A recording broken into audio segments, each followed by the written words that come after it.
Venous leg ulcers are essentially end-stage disease for vein disease.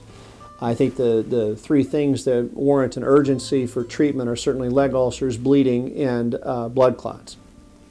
The patient with the leg ulcer often has a significant amount of discomfort, swollen limb, and may have been to wound centers for months on end with no improvement. 80% of venous ulcers are actually vein-related. Some of these patients may have combined disease, not just in the veins that can be fixed, but also in those veins that cannot be fixed. So the importance of an accurate diagnosis is essential, as is educating these patients, because if it is a vein cause, these are the patients that need treatment more than any. These are the patients that need to wear compression, in my opinion, for life. The microcirculatory changes from years of venous pressure to the point that we're no longer able to get adequate blood flow to the skin and we have an open sore is something that takes a long time to respond. And so these patients sadly are recurring at an ever higher frequency. And generally speaking, most patients with venous ulcers don't realize that there's a vein component.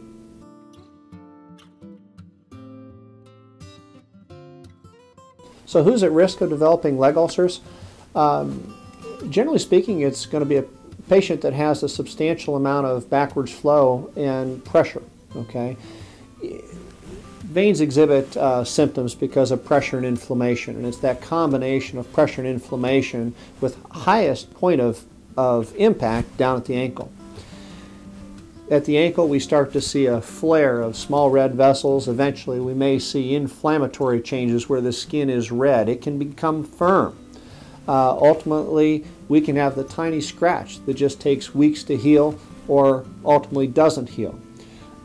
Sadly, some of these happen where a patient may be asymptomatic because he's pretty active, but he has all this venous pressure. Next thing you know, he gets a minor accident while working in the shed, and he's got a sore that just doesn't heal, and over the next 4 weeks grows to be a substantial open sore in his lower extremity. So a patient with a substantial burden of disease, a substantial amount of inflammation, is at greater risk of having minor trauma.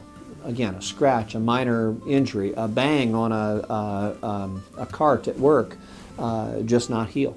And with that, if they're not in proper compression and they're not getting proper wound care, it just grows.